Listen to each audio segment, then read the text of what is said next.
Facebook, and there we go. All right. So that's what people are seeing? Huh? That's what people are. Yep. So the shoes on TikTok, the podcast, not so much. Yeah. Okay. Got it. So anyway, it's good. It's informal. I was like, I've been in here in leggings and a t-shirt before. So Okay. all right. So we'll go ahead and get started. Thank y'all for joining. Couple minutes late, but you know what? It's unfiltered, so that's why we're here. So I am joined today by Democratic Leader-elect Melissa Provenzano, Hello. State Representative for District 79 here in the Tulsa area. And we're going to be talking mostly about Kevin Stitt's State of the State and about women in government. Basically women, we do it a little bit better. So I think we definitely need more women leaders in office. And so we'll be talking about that. And so we'll just go right into it. So super conversational. I've got a whole lot of notes. I basically, I had seen the clips of his speech, but I finally watched it in its entirety last night because I was putting it off for as long as possible, if I'm being honest. So my rage notes were really hilarious. And then I spent all morning trying to put them into, actual articulate thoughts that I could say on here. But to me, his speech wasn't just a speech. It was a marketing presentation for Oklahoma as basically a tax haven, safe haven for the rich.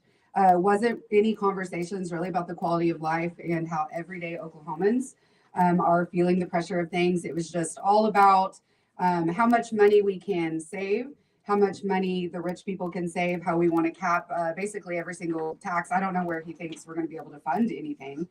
So we're going to dive a little bit more into that. So first thing, he opened strong, saying that Oklahoma is the strongest it has ever been. And I'm sorry, but strongest by what metric? Because the reality that I'm living here in Oklahoma is that we have about 1 in 7 Oklahomans that are living in poverty. Our minimum wage is still $7.25. Hopefully we change that on June 16th. And we remain near the bottom in pretty much in median household income. We're the highest in domestic violence. We're one of the lowest in life expectancy, quality of life, lowest in education. So when Stitt says things like strongest, but yet the people that are working full time are still struggling, to me, that doesn't mean anything. And so I wanted to ask you, when you hear the strongest it's ever been, how does that actually square with what you're seeing in your district and what you're seeing in the legislature? I mean, I think the same thing as you, when we're talking to folks and listening as we're planning for legislative session, which has now begun, it's like, what is impacting you the most? And the number one thing is the cost of everything, and if you, when you're thinking about Maslow's hierarchy of needs, if you can't afford to eat, everything else sort of takes second place. And right now people are struggling. I mean, I just paid $7 a pound at Winco for hamburger, and I'm like, well, maybe it's time to be a vegetarian. But it just, it was real tone deaf. And I know he leans into how much we have in our savings. Yes. And that's great. And we should have savings. But at the same time, those dollars are your dollars and my dollars. And we need to invest those dollars back into the people. And instead, he's just banking them and then saying, hey, let's give this big tax cut to the most wealthy. So essentially, we're passing on our savings to them. Right. And so it's very concerning, how we measure success. Yeah. Thank you. I think that actually segues into one of my next thing when we still, with his top 10 state language, I cannot wait to never hear the phrase top 10 again, hopefully in my life. This has been a long 7 years. But it essentially was a lot of the things that I picked up was that it was almost like a sermon on rugged individualism. He brought up some things, that all opportunities are earned, that they're not inherited, which is false. I mean, we know that people inherit wealth, they inherit land. We have generational wealth, and people, their zip code determines the opportunities that they have. Yeah. And when you talk about Maslow's hierarchy of needs, I think that is something that it's really important that he completely misses the mark on. That is that He framed that everybody has the same opportunity for success in Oklahoma. And we know that that's not true, because you are not able to get a job and function in society if you're hungry. But to frame that as a moral failure, I think it's really disappointing.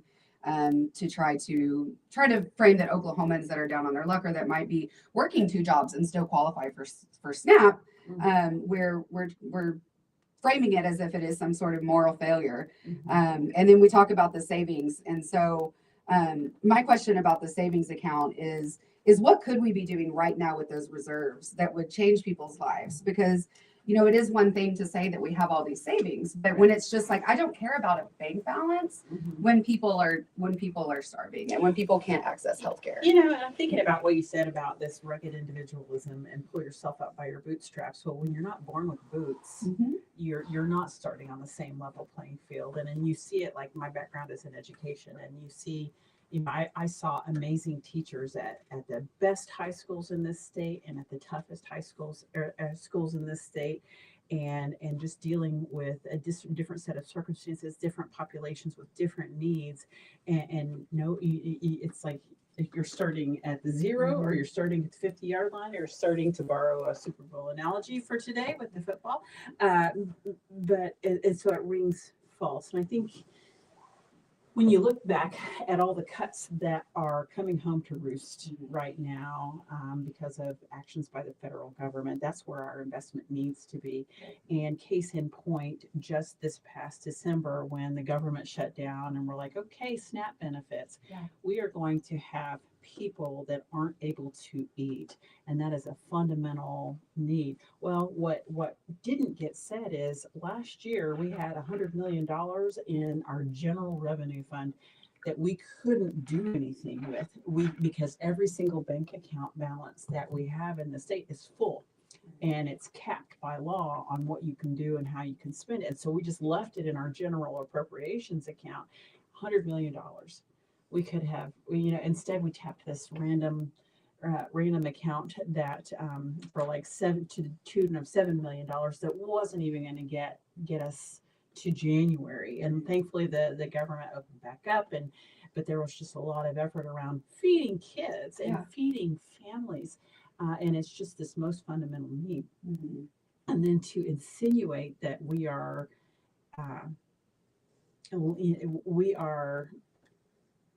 experiencing this mass fraud. I'm like, come on, Right. come on. I think that's just embarrassing. And then in my district, and I think what you're hearing statewide, is so many people that get their healthcare on the marketplace, and even people that are able to pay for private healthcare insurance.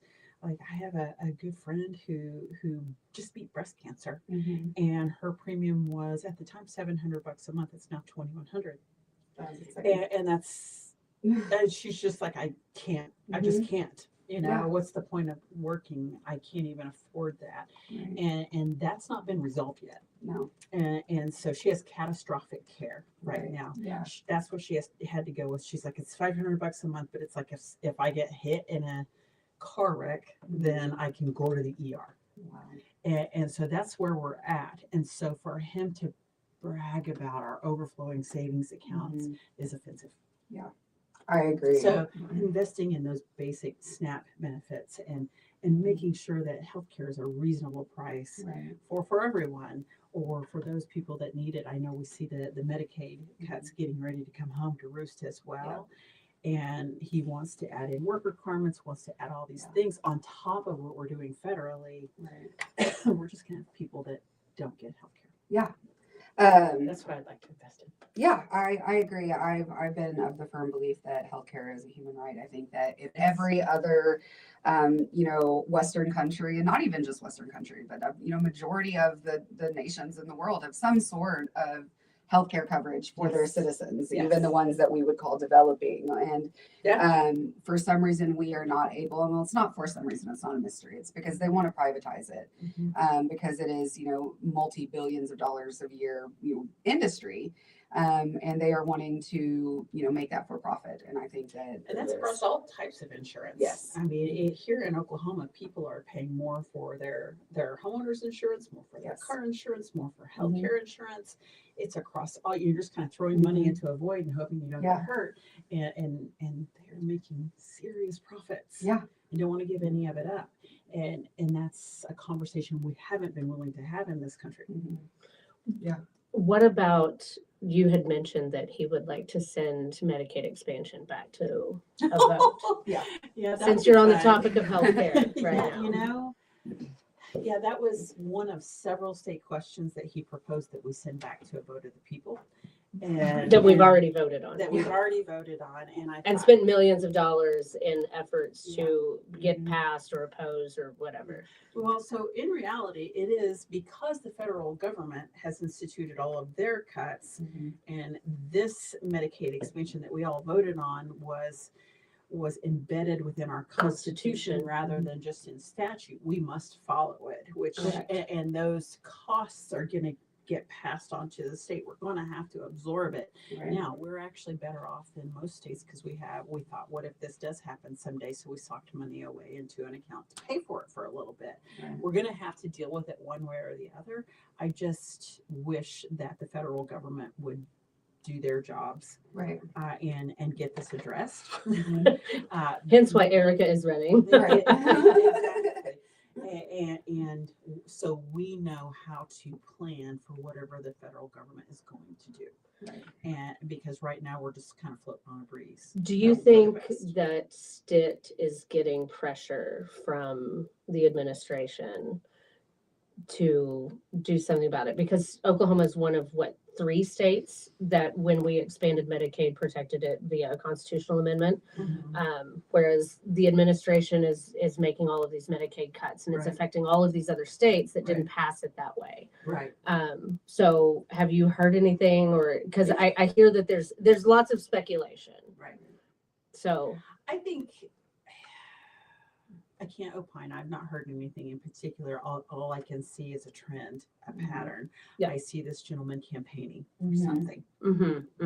And what I heard was a campaign speech. Yep. When the state would be delivered, and I'm like, okay, what are we doing next? Yeah. Here, and it is going to be a hefty price tag, but what an investment in our people. Yeah.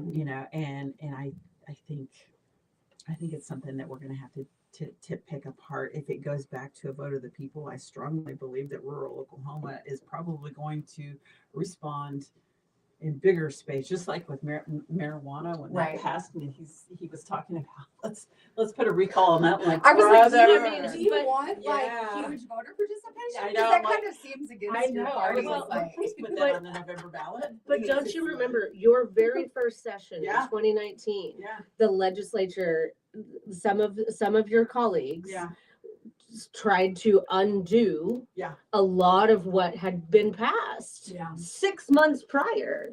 Right. And somebody was on record for saying, and I don't remember who it was, for saying that the voters didn't know what they were voting I on. heard that from multiple folks. Yes.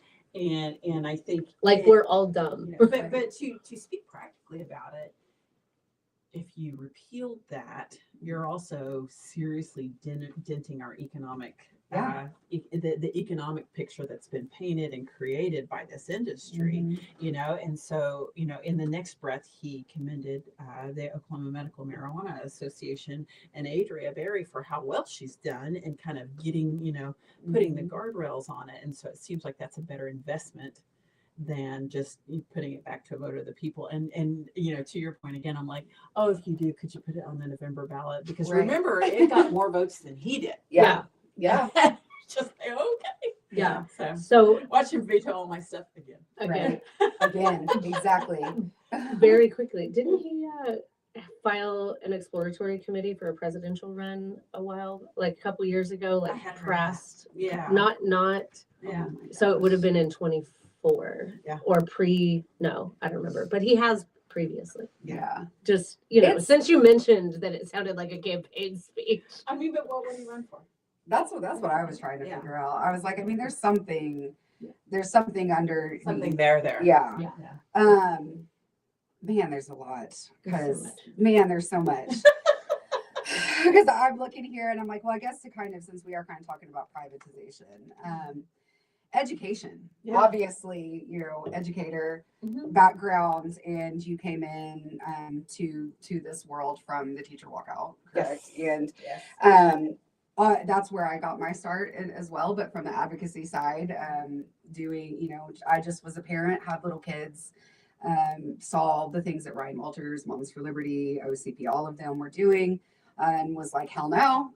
So I just went and started making noise. And then we were able to stop St. Isidore, but charter schools, and then we still have voucher programs. Yeah. And so I think we'll talk about both of those a little bit, but let's first talk about the voucher programs, which he wants to remove the cap. And we have always said, I've always said, these are coupons for the rich. And even whenever there was a lower cap, like we've been able to see the distribution of how and it is mostly kids that were already involved, already enrolled in public school, that are at the higher income brackets, that are getting accepted.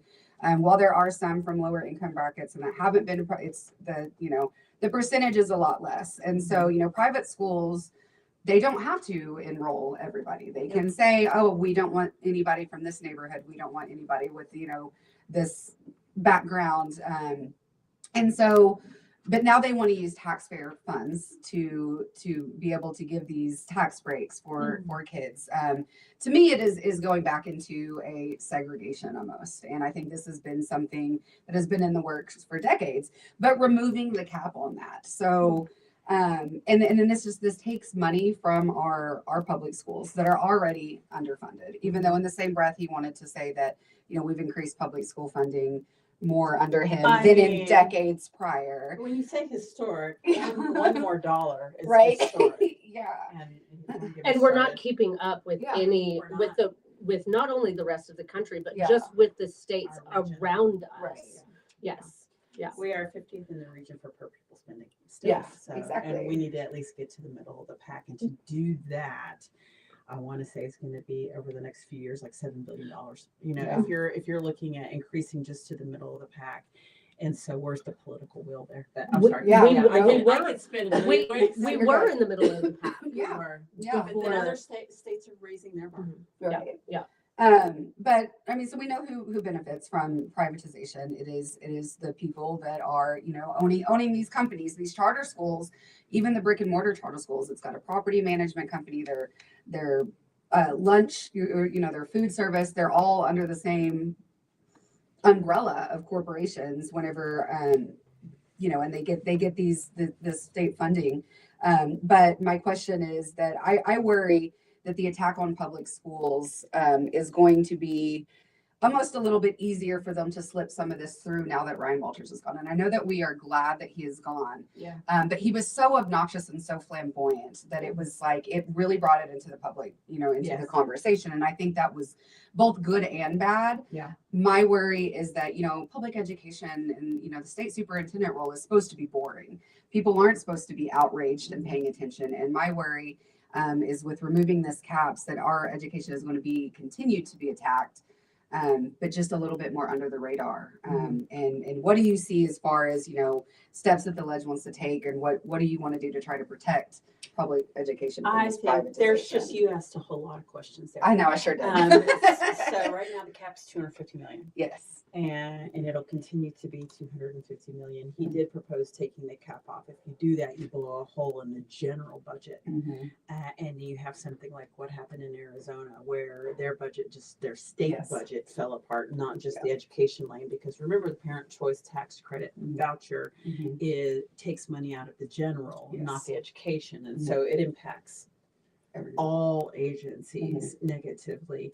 And I know that there's probably not the appetite for taking the cap completely off at this point. I do believe there's some interest in raising the cap, but this is such a tight budget year. It'll be interesting to see if anything cap related happens. Right. With regard to who gets what with the parent choice tax credit voucher, they hate it when I say voucher, so I'm going to say voucher. Yeah, voucher, It is voucher. And because that's what it is we are seeing even the most recent report that came out. Most of the money went to those upper Yes. income levels. But what we don't know is like the lowest band is $75,000 a year. Well, shoot, the median income here in Oklahoma is 62, Yeah. and the federal poverty level is 32. Right. And so within that band, Right. who's getting what Right. and who's being, accepted into a private school and to your, so now just to be clear, charter schools or public schools Right. with a lot Mhm. of far fewer restrictions. Yes. I would encourage you to take a look at that application to the state, what it takes to become a charter Okay. school. It's pretty flexible. Right. Flexible is a nice Yeah. word.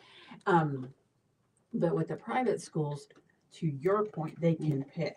Yes. And the argument that I've heard made recently is, well, the reason you don't have low income families being accepted is because there's no private schools in their area. And I'm like, wait, that's false. And Exhibit A, Exhibit B, Exhibit C, and what we do have is these people that are making $75,000 or more, really even $150,000 or more being accepted. But who's not being accepted is your special education population. Yes.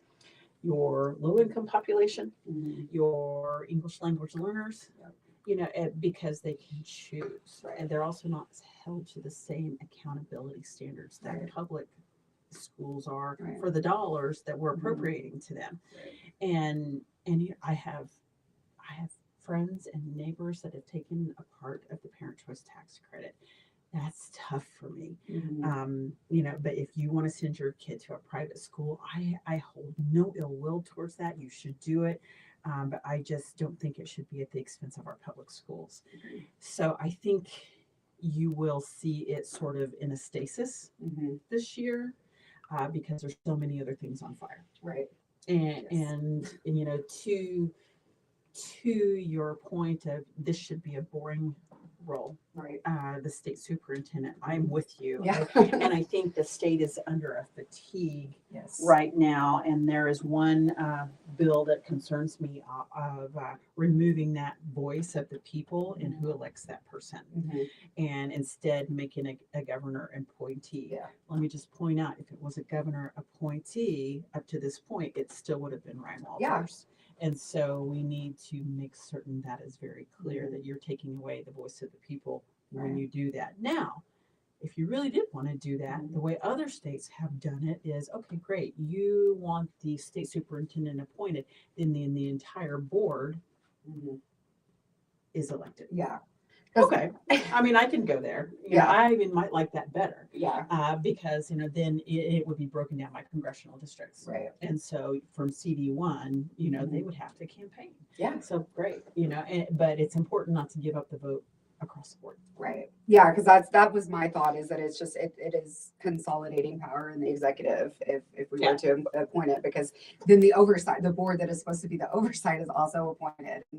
And to me that is how we got in the mess. And Well, and to your point, this governor has had more executive power given to him than any other governor in Oklahoma history. We gave him authority over 5 to 7 agencies. I can't remember, but it was out of the gate in 2019 that we did that. Oklahoma Department of Mental Health, DHS. I mean, and look at your agencies that are struggling. You have a heart-shaped note over there. Yeah. I flashed at you. I do. Yeah, will you pull it? Well, I was like the pull the mic forward a little Okay. bit. Pull the mic forward. Yeah. Yeah. I can't read Yeah. that, but it's And heart-shaped. point it towards Rep Provenzano a There little we bit. go. She is much softer spoken Oh, than yeah. you are, I'm so Yes. very loud. Yes. So- I even get told that on the floor. Speaking to the mic, I'm like, I'm almost licking it. What do you want? So how do you with the parental tax credit and when we break it down and you framed it exactly how it is. My question, I guess, is with your Republican colleagues, how do they justify this in that the private schools they don't have the same oversight, like their school boards don't have to publicize their meetings. Everything can be closed doors, but like all that I hear from the GOP is accountability and transparency. And that's what they, they want to be like, your tax dollars. And this is, how do they justify, like, that is, to me, it's such a contradiction. And that they just want all of these our money, our tax member, like that's their whole thing. It doesn't seem very fiscally conservative to me to divert a lot of public dollars to private schools that have no accountability measures in place. How are they justifying it? I think it's important to remember how this all happened. Yeah. Because rural representatives, regardless of party, held the line against this because there are no private schools in rural. And so why would they do that? Remember how this bill came to law. It was coupled, there were two, and they were tied to one another. And the Parent Choice Tax Credit Voucher Bill was tied to this, we had all this extra cash. And I remember so clearly, they were really put in a rock and a hard place by Charles McCall. And because he said, listen, for your school B out in southeastern Oklahoma, far south, if you pass this, you're going to get this. And there was this sheet given to every single representative. It was pretty in blue and it had a big honking number on it. Your school district is going to get this much, but only if you vote for this too. And so what they were concerned about, in all fairness, is they're voting against money for directly into their public school one-time funds, but it was a big number. Right. But to get that money, they had to be okay with the Parent Choice Tax Credit. So I sort of understand, even though so many of them disagreed, and that money's spent now. Right. Yeah. And so it was just, and I'm like, listen, we could just decouple these two, and you could vote for this one and not that one. Yeah. But that was not the option available No. to them. And so it just kind of, it stuck. And so they get it. Right. They understand down to the ground, but they couldn't say no to the immediate dollars for their district because our rural schools, like our rural hospitals, are really struggling to stay open, and you do see that privatization sort of pushing out from your urban centers, but not any meaningful way yet. Yeah. Yeah, it is. Not that I agree, but I at least understand I get it. why. I mean, yeah, because it would be framed as like, oh, Rep so and so voted against all this free Money money for your schools. and because We're all worried about what's going to be on the next meal piece. Yes, exactly, and we all nuance is also lost right now. I feel like Yes.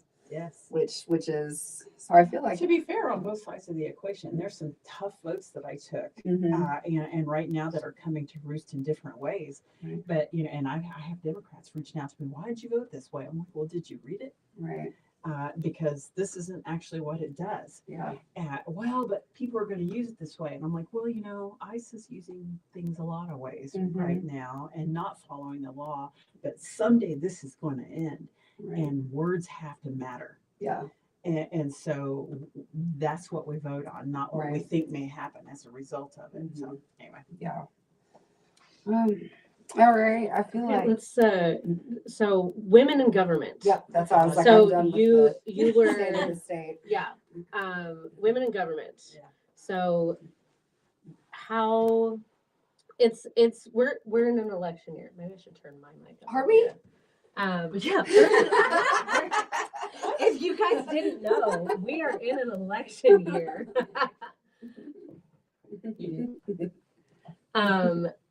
So you guys you touched a little bit about the fact that you got involved after the teacher walkout. Yes. Which is a whole other thing. Oh, everything.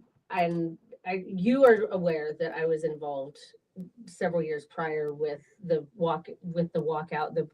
It wasn't a walkout. The protest in 2014, which of course nothing changed after that election I would cycle. say in 2019 things got worse as well. Yeah. I mean, it was like, we elected all these educators. Yes. They're amazing, but then then here comes Ryan. Yes. Yes. So I want to take a second. I want to frame this correctly. So as Democrats, we put a lot of emphasis on the importance of women and persons of color running for office. Yes. That doesn't always mean that every woman and every person of color is better than the straight white dude Right. in practice. Right. But let's talk about the importance of women being more involved. We see it happening more and more, but women being more involved in the democratic process, following along on their own, doing their own research, and then making decisions to be involved at various levels. Talk about what you have seen in the last 8 years of campaigning and being elected and being involved at the local level. How that has impacted or how that has changed in the last 8 years.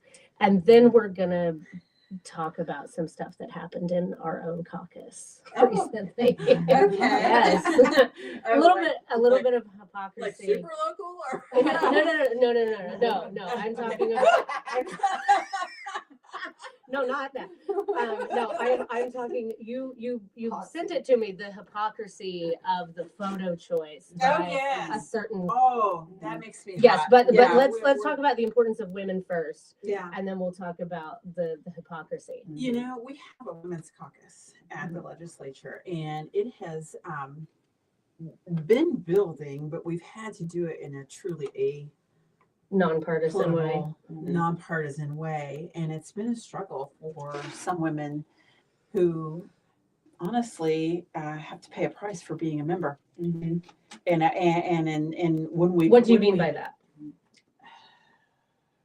Because How do I say this? you're not talking It's about unfiltered. yeah, so you're I know, not but you're you're- not talking about I want to be clear for people who because words get twisted. Yes. And I want to make very clear that you are not talking about actual dollars. No, You are I'm talking about paying the price, Yeah, I think reputation, and getting if legislation you're going to be passed. participating with this large group of women who just get stuff done, but then also are you getting your need met? Are you getting your need met? And that's kind of are we all making sure our needs get met? It's been a very powerful thing this last session in particular. But before then, there is a struggle on are you affiliated with the women or are you affiliated with your caucus? Are you affiliated with and that has caused some women some concern that their stuff might not get heard if they align too closely with this or that, or with women's caucus. But we're moving beyond that slowly because relationships matter, and people know my intent and, a fellow Republican representative's intent. It's just, spending time together, solving problems. But this last session with the mammogram bill that I ran, man, transcended party. Yeah. And when the governor vetoed that bill, that went statewide. Yeah.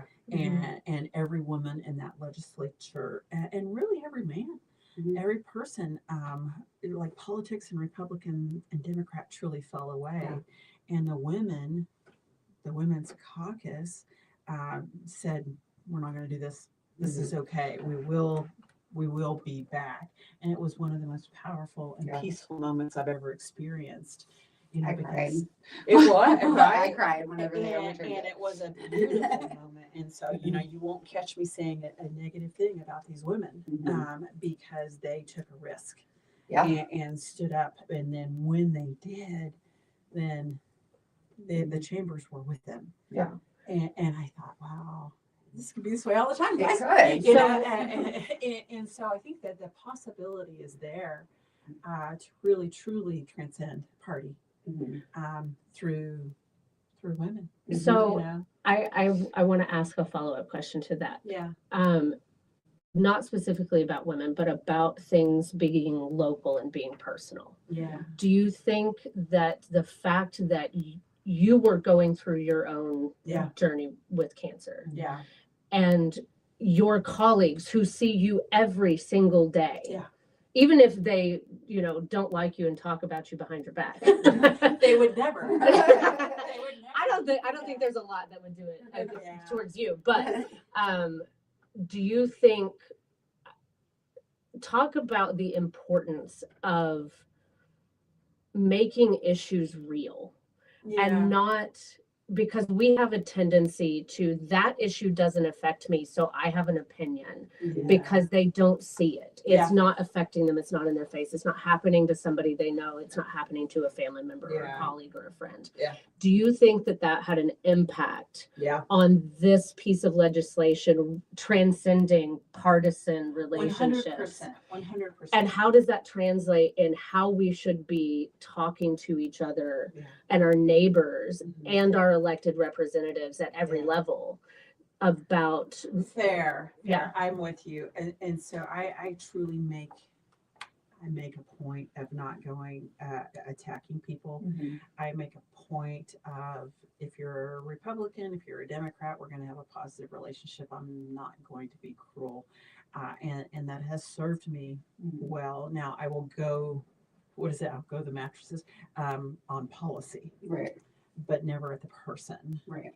You know, unless, you know, you're Ryan Walters. Right. You got it as but the relationships that I've been able to foster with my Republican peers, you know, the leader who decides what bills go on the floor, story time, you know, I go to him and I'm like, so listen, you know, I have this bill and I would really love for you to put it on the floor.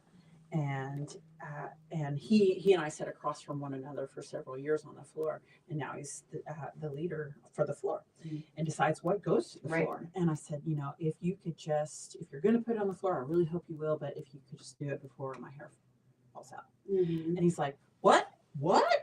Are you okay? Oh, no. Oh, heck, no, can't touch it yet. Okay, yes. And then he just was like, yes, ma'am. And it was that next Monday that it was on the floor. Yeah. And, you know, because he's a human being, you know, who has a wife and a mom and kids, daughters. And men get breast cancer too. And men get, and the bill covers men. Yes. Yeah. And it just, but it was so real because he didn't know about me. And I was like, I feel like everybody know, but I'm an introvert. And so I feel like if I talk a little bit, then everybody, you know, it's on the internet or whatever. But just being able to have that relationship in a positive way where you don't even, you know, at the end of the day, I mean, there's a female legislator across the aisle that I agree with exactly nothing. Right. You know, but she is honest about what she believes, and it's apolitical, and we are able to have real positive conversations. Yeah. And when I went public with that, man, that went statewide, but even within that building that day, I had people coming up to me going, my sister, you know, my mom. Yeah. Everybody knows. I just got diagnosed and I've been carrying it around. I haven't told anybody. Right. And I was like, man, if this is just in this building. Yeah. I mean, my mom passed from breast cancer Sarah. Yeah. I didn't know that. in 2008. So It's heavy. It's heavy. and my mom and my grandmother had breast cancer too. Yeah. So when is your next member? My first mammogram is when I have health insurance again. Ma'am, we're going to talk. Yeah. Connect Yeah, you no, with I know. resources I that can know. get you I know. But yeah, You so can't mess around with that. I know. Okay.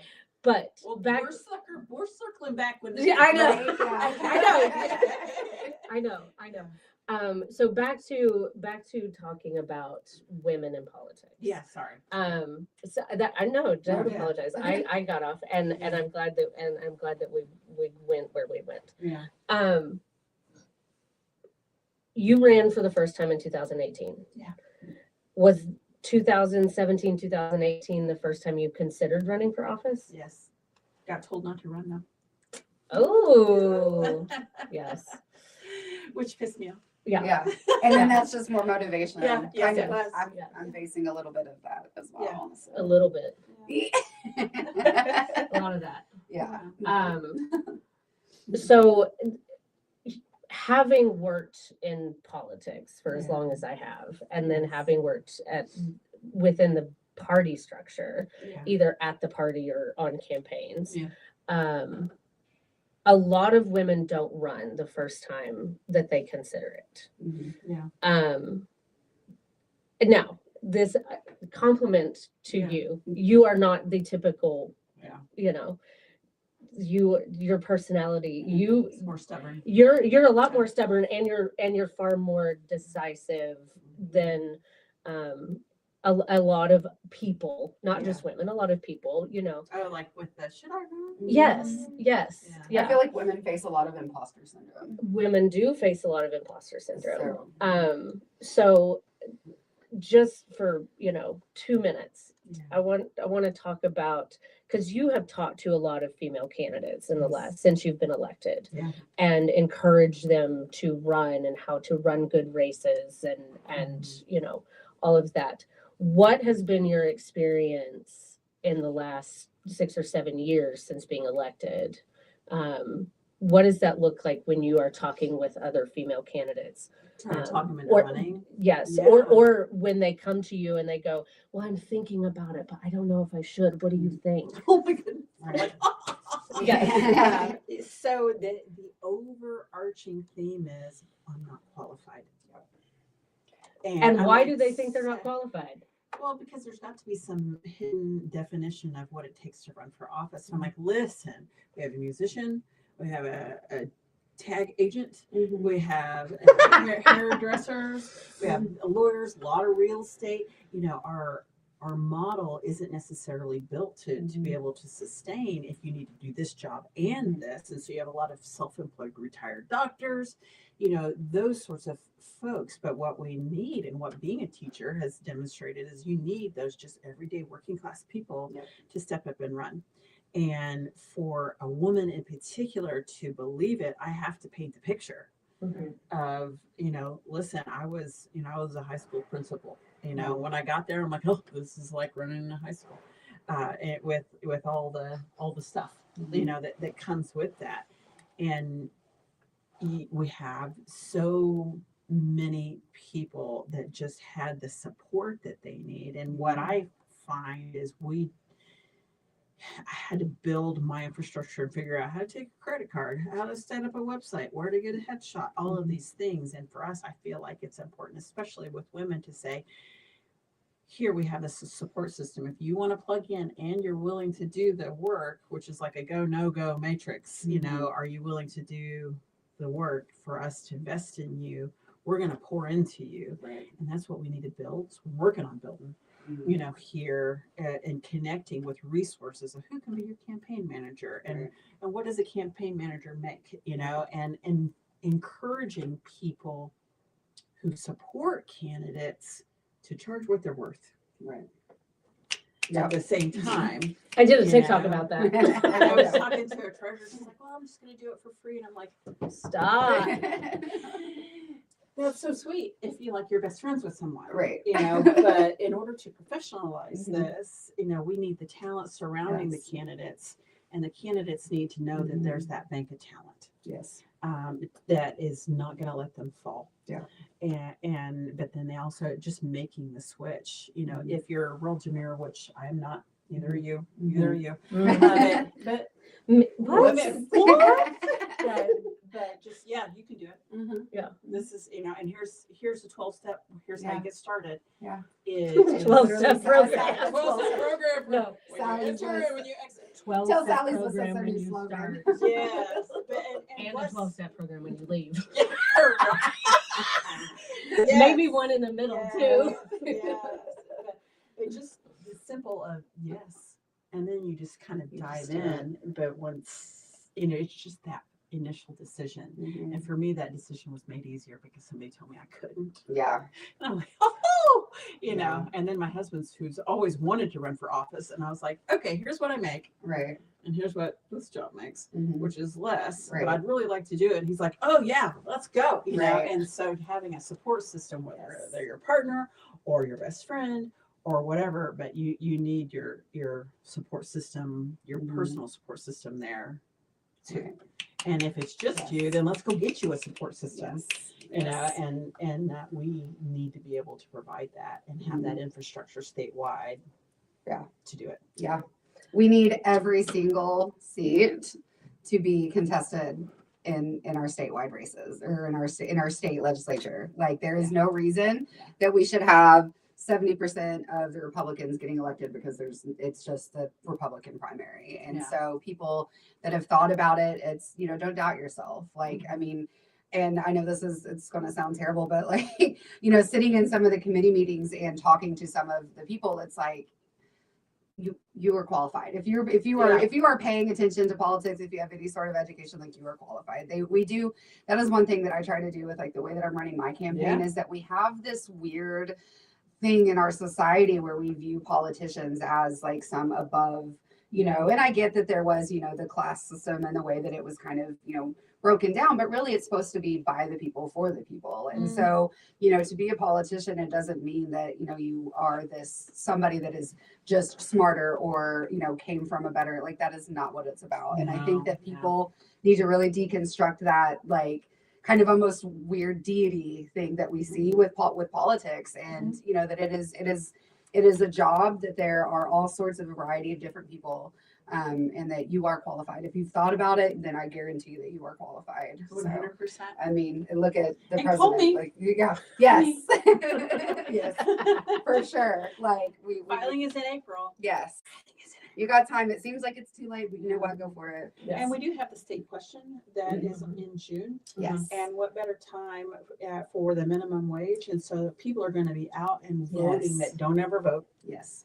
Just like marijuana, Mhm. I mean, it was super popular. This minimum wage question is going to get a lot of attention, Yes. Yes. because so many people have been talking about the Mhm. primaries question. Well, Mhm. they just turned the signatures in for that. So let's Right. put that on the Yes, back burner yes. for a second of what you need to be thinking about right now. Minimum wage. Minimum wage. And so you're going to see people that are engaged and paying attention in June. And so call on Democrats. Yes. And as a reminder, Yeah. everybody can vote on that state question in June, Everybody. whether you are a Democrat, a Republican, a Libertarian, or an Independent. Yes. Yeah. Even if you don't have a primary ballot or anything else to vote on that day, you still, every single registered voter in the state can still go vote on the minimum Yes. wage Yes. question in June. And if As you're a not sure reminder. if you're registered, call the election board. Yeah. Go to the voter portal online. It takes Yeah. 30 seconds. Drop your name Yeah. in. If you're not, let's help you. Okay, so All right, I'm we're gonna gonna do wrap the us Q&A, up here. Oh no, Q&A, the baby. Q&A is not the Q&A. Okay. You All right. we have attracted a troll. Uh-oh. yay! Would you Yay, like a would you troll. like to talk to the troll? I would love to. I Let's would see. I would love to read you some of the comments. Oh my gosh. Uh, Have they just been sitting there like seething, just obsessively watching? Absolutely. We have more power. Prison reform. We have more power under Republicans than we will ever have under communists. That's one comment. Okay. Power. What? How? To privatize the prison industry, Um, maybe? What? He made that comment like 3 times. Democrats are child groomers. Oh. The irony. If yeah. The irony. Laughs in Epstein files. I'm Laughs sorry. in Epstein files. We want to groom children to be kind, compassionate, literate human beings, and not to. But to be clear, And whoever is and in the communist socialist Democrats, which Communist when socialist. after say this, and then I want you guys to have a 90-second discussion about the differences between socialism, communism, and democracy. I just think, I think Erica will agree, whether you're a Republican or a Democrat, independent, I don't care. If you're showing up in those files and you've done something wrong, I don't give a flip. Period. You need Straight to you jail. need to get everything to the fullest extent of the law. Mhm. It doesn't matter. Yeah. Mhm. And I think that is something that Yeah. if Bill Clinton's in the files, okay, and then Bill Clinton goes to jail. Like Yeah. that, there is no loyalty that I have to anybody, especially a Yes. politician, Yeah. that would ever be like making excuses. And to me, that is For the assault of children, yes, for the literal assault, kidnap, and it's like all of trafficking. yes, and all of this is being proven. All these conspiracy theories. It's like, man, but Yeah. the things Yeah. And to me, the fact that there is not more that is actually being done and accountability is crazy. We would have invaded nations over this. Like, if this would have been something that was any type of nation that had a dictatorship or was something that we needed, resources, this would have been our excuse to go in and completely do a regime change. Like, let's be real with the way that, foreign policy works. Okay. Yeah. So what's the Does that difference? answer that What's the difference between democratic socialism and communism, Erica? Oh my gosh. Well,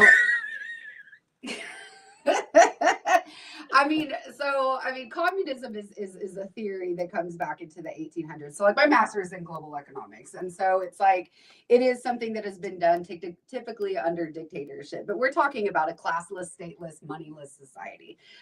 Definitely not what it is. When we're talking about democratic socialism, people like Bernie Sanders or Mondami, like, we're talking about people that want to exist within the democratic process that exists in our constitutional republic.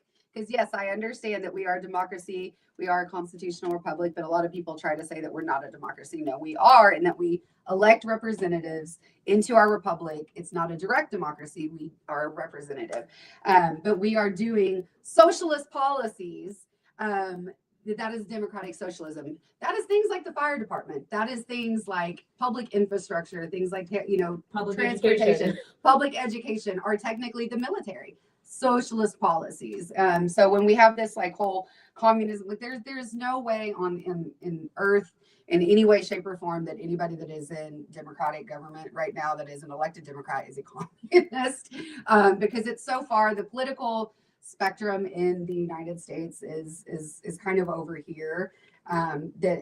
Bernie Sanders, if we look at global politics, is center left moderate. When you look at it on that spectrum. So I don't even entertain people that throw that. Shane Jett did call me. So funny. Shane Jett called me a communist one time on Twitter, I think. So, Well, just because I don't think kids should starve. He's having a horrible day. So, oh, good. Yeah.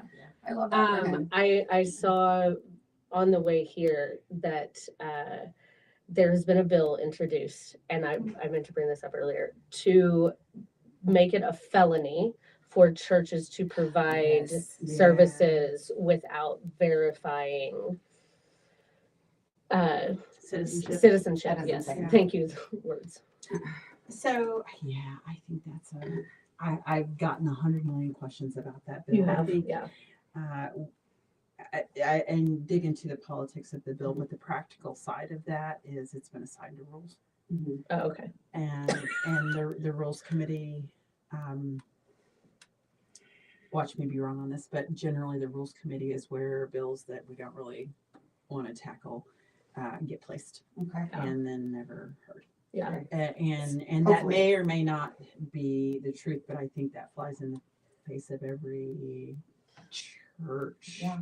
Seems very unchristian like to, Yeah, felonize people. I but- just Introduced by 3 old white men. I just don't. I don't know where the wood is here, but I don't see that going anywhere. It's way over here. Yeah. I don't see it going anywhere. I No. could be wrong. Yeah. I've been wrong before on any number of things, but just as a practical matter, Yeah. I definitely think you should reach out to the rules chair and say, please don't hear this bill. Yeah.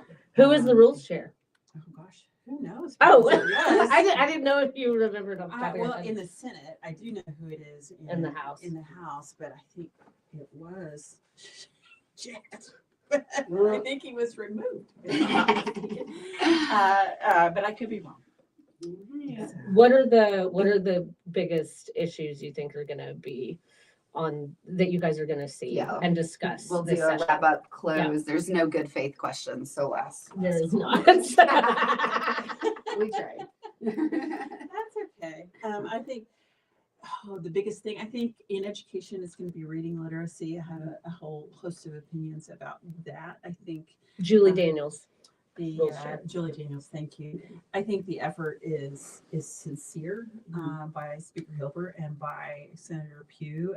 The Senate Democrats and the House Democrats have our own model that shies away from the retention piece so hard.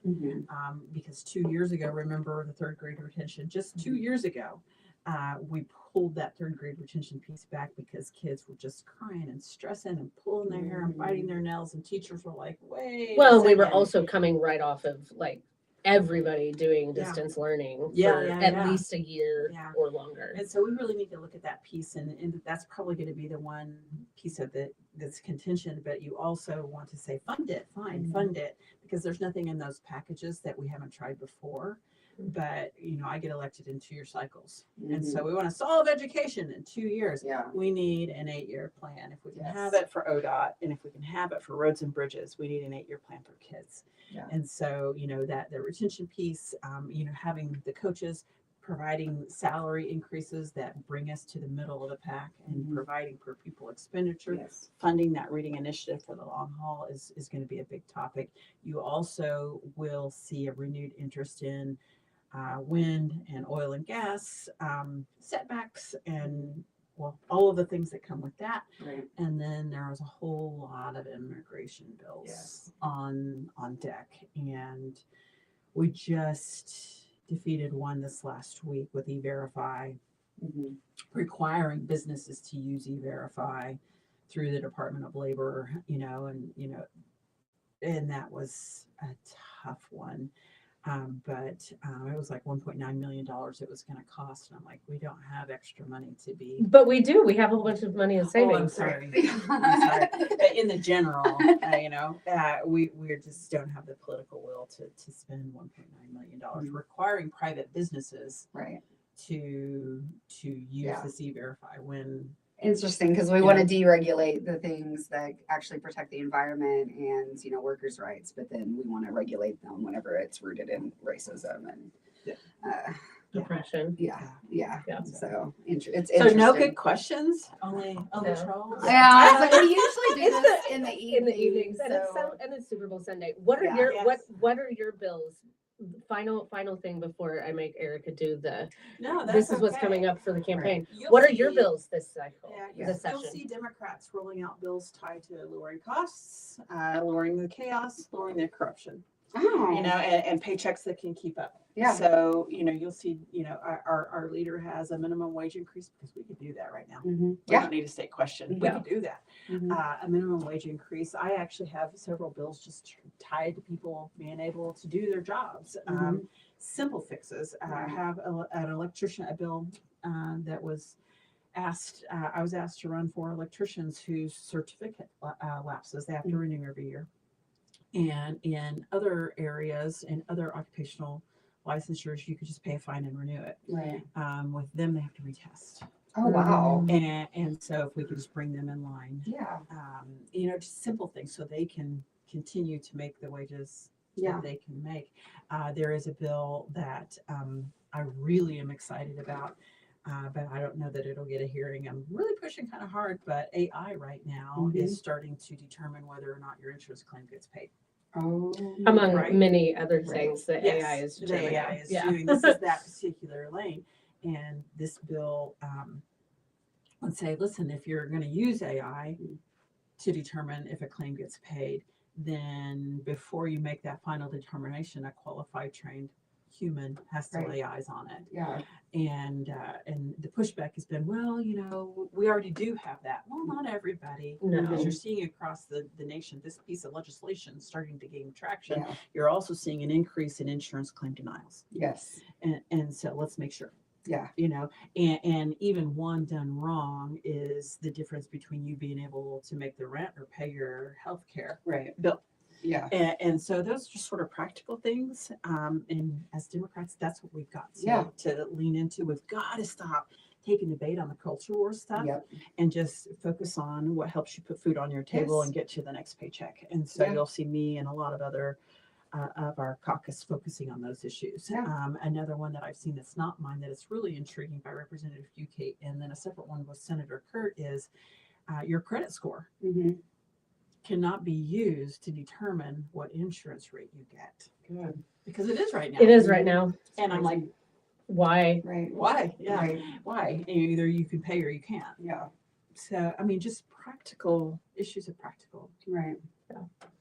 I didn't do the big hairy sexy whatever. I'm like, what helps? No, What that's, I helps mean, the and that's what it person? should be. It should be Yeah, things that and actually we help the should- people. Yeah, and just lifting red tape. And making Well, sure and things peop- can happen. The thing is that a lot of people don't realize that the small stuff that is Yeah. happening all the time, all of Yeah. these smaller pieces of legislation, Yeah. they don't get Yeah. big, segment. Right. They don't get a 3-minute segment on Right. Channel 23 Exactly. on Tuesday night. I have one that's. But yeah. those are the ones that are affecting people's lives. Yeah, Sometimes day to day. more so than the things that we do hear about. Yep. Yeah. I have another one in education. Well, I have a parent choice tax credit that repeals it all. But I also have one that drills into that $75,000 and below. Mhm. Like, who are they? Yeah, In break that it down. 75. Let's add a new band. Yeah. And are they using that and stacking it with another government funded scholarship? Mhm. You know, and can you just stack it and ultimately make a profit? And I have one that made it a little bit of the ways that says private schools can increase their tuition Mhm. if you're going to also add this this Yeah. voucher. A private school can increase their tuition Right. beyond market rate. Right. You Yeah. know, because you saw a lot of schools, especially here in the Tulsa area, Just increase. increase their tuition by around $7,500. Yeah. Wow. What an interesting number. Yeah. Private What? schools that receive taxpayer money, Mhm. there is no requirement that their teachers be properly certified. And there is no requirement on how much those teachers are getting paid. Is that correct? Correct. So in the state of Oklahoma, isn't it pretty standard for private school teachers to make less money and have fewer benefits than public school teachers? You know, in the city of Tulsa, it's less so, but in your rural areas, a lot of your private schools are very small and often attached to churches. Yeah. And so the answer is Well, I yes. mean, a lot of private schools in the state are attached to churches Yep. generally. Yes. And so, yes. And I think that is an equity issue for Mhm. them as Yes, well. it If they're is. going to be a teacher in the state, you should be able to be on the staff. And the reason I asked this is because I was on the board for a parochial private school for 2 years. I was on the What board is for a going Catholic school, and I'm not Catholic, I was Jewish. But my kid went there, And here and we it are. was my school when I grew Yeah. up. I mean, Villa Teresa, it was downtown Oklahoma Yeah. City. It doesn't, Yeah. it's not there anymore. Well, and most private schools don't last. Correct. You have yours that sustain, Mhm. and they're solid private schools, Yeah. but you have a lot of private schools that open and shut within 5 years. Yeah. Mhm. That are deep. Most I'm worried private about schools are rural. not Cascia Mhm. Hall and Right. and, that and just- Holland Hall and Heritage Right. Hall and Right. I yeah. had a young woman trying to get her transcript from a high school that had since shut Oh, down, no. and there's very little governance on the record Yeah. keeping. That's really unfortunate. Yeah. Yeah. Yeah. One So- final thing, how much would it cost if we did put Medicaid expansion back to a vote and it were voted down? What is the financial impact to the state look like after that? Like on a state To question? no. If Medicaid expansion went away, but what is the financial impact to the state look like to continue providing care to at least some of the You population? can't put a dollar amount on it because if it goes away, those people lose their health care. They're showing up in your ER. Yeah. Which is Yeah. several times more expensive. Yeah. I mean, I don't have the number. I wish I did. I forget that it does. I know it times out. Sorry, I'm coming back. It's like if you don't touch it for so long, it just it times Okay. out. It's like an hour. I wish but- I could tell you. No, the that's dollar fine. amount. I mean, But saying you it's- don't know and then you can't put a Yeah. number on it and it would be detrimental and Yeah. Yeah, catastrophic. I mean, is again- a fair Yeah. answer. Yeah. I mean, I think we could. Gosh, now I have to go look. But I mean, I want to look at how many people are currently receiving Medicaid expansion services, and how much that cost is, and triple that. I would imagine Yeah. because they're just going to show up in the ER. Yeah. And then the state and the ERs absorb that Yeah. cost, and then Yes. private hospital Yeah. administrators Increasing start prices. increasing Yeah. prices, and those prices get passed on to Yep. insurance companies, and then Right. insurance companies raise their rates, and then Right. we pay more, and then yes. Well, and with the big Domino beautiful- effect. Yeah, with the big beautiful bill, we are losing close to $7 billion in direct payments to our hospitals over the next several years. And what I've heard is we got this. So the big beautiful rural- bill is not big and beautiful, it's actually kind of sad and depressing. Mhm. Something along those lines. Yeah. But we won this grant. We were the top 5 in the nation for Mhm. this grant for rural healthcare, but it's $1 billion Yep. over Mhm. several years. So Right. $7 billion in losses and $1 billion in grant. I don't know. We're 50th in education. I don't know if I can do that math. Let's see. Sorry, I know I keep saying that was it. Yeah. But, I was like, this is Sorry. I'm but just gonna be you quiet. both know me. You Yeah. both know me. We're done after this. As a state legislator, what do you see the relationship between the state government and our federal delegation, how it exists presently, and how we could make improvements by electing different people? Mhm. Oh, I think we all know the answer to these questions. I think right now, I feel like our Democrat and Republican delegation at the state level is really kind of focused on state down Mhm. issues Yeah. because everything's on fire. Yes. And these federal folks help us in a lot of ways. I mean, honestly, Senator Langford has been very helpful in resolving federal issues on an individual basis with constituents. And even Mark Wayne Mullen Mhm. has been helpful with passport issues and everything. But the bigger picture is they're not delivering and doing the job that the federal government needs to do right now, funding.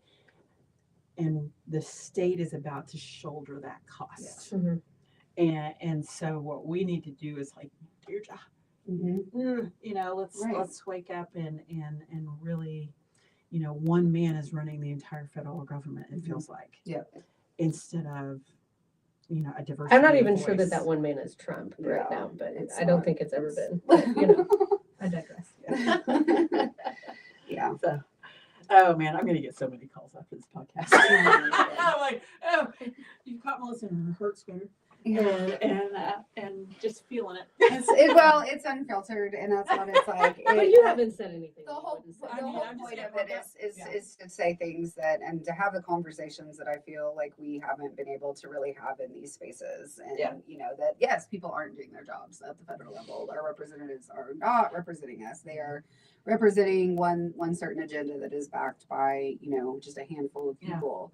And then we see a little bit of a reflection of that instead. And I think that, you know, it's because I think he's trying to work his way up, whether it's an office or something, you know, in lobby or something with this, you know, entire agenda that is essentially a corporate control of over all of our institutions. Yeah, it'll be interesting to see what he does. I know he's fundraising right now too. Yeah. I'm like, for what? For what? You Yeah. know, tell us what. Yeah. You know, 'cause Yeah. It's a little late You know. if you're, you know, running for All something right. this November. Is he going to challenge Langford? No. No. Yeah. Is he going to challenge? And so what? I wonder what Mullen? happened to his hand. Mark Wayne? No. Maybe. Did he break his hand patting himself on the back? I actually know this. I actually know what happened. Do you? It's legit. I Yeah. mean, it's legit. So my husband attends the Oklahoma, Uh-huh. which is the spouse Uh-huh. group of legislators, and That's Sarah so Stitt cute. actually told him what happened. Yeah. Like he was legitimately like in their basement or somewhere, and like dropped a glass something in it or whatever. Oh no. And he Did he use any state funded healthcare I don't to, think so. to go I get don't it think to so. go get it He fixed? actually, you know, I'm kidding. legitimately, he said, "Oh, I'm fine." You know, she had one of her sons take him to the ER, stitched him up, and then she said, like a few days later, which was Sunday before the Monday of the State of the State, he's like, "I don't know why when I close my arm, this one stays up." And she's like, "Oh my gosh!" He has nerve damage. And so like that Sunday, he had surgery to Oh repair no. that. Oh. And she told, you know, this group of spouses, she's like, Sunday was my day to get ready, and here I am taking him to have surgery on it. And so, I mean, that's legit. Yeah. You know, Right. and he That's really, it's did hurt unfortunate that himself. he is hurt. Yeah. Yeah. Wow. It is unfortunate. It would have been funnier if it had happened by him patting himself on the back. Probably It would have been a would've little less it must have gruesome been a too. distraction. Lame duck, lame hand. But I wondered if, Lame like, speech. when you're in pain, it's kind of like truth-telling Uh-huh. serum. Yeah. You know? Like, I've got some things to say. Yeah. And that just definitely Yeah. had that tone Yeah. of speech. And Yeah. it's like, whew, He has a Well, it's confidence also- of being on he's- painkillers for sure. Oh, I don't know, yeah. And the whole like last state of the state, it's like, what do I have to lose? Say Yeah. whatever I want. I mean, my goodness, for him, and then the tribes are, I'm like, Oh That my was gosh. hilarious. You know, and It I'm was like, so funny. oh, Chief Hoskin, oh, Chief Hill, and oh my Oh. goodness. And I just thought, because there is a truth to what Chief Hoskin said. He says, there's a lot of support for collaborative decision making and partnerships with tribes and other entities with our government, and we can do big things if we just do it. And we have an opportunity here in Oklahoma to be an example. Yeah. And we just got to get to November. Yeah. So, Yeah. we'll see. We need to be working with the tribes and Yes. not attacking them constantly. Correct. That is, it's embarrassing. I mean, we've been partnering with them for Yeah. forever. Yeah. And so All right. All right. Erica, Closing up. Sorry. What do people need to do to get involved or to help you? All right. So you can definitely visit our website, erica4ok.com. Follow along on all the socials at erica4ok with the number 4.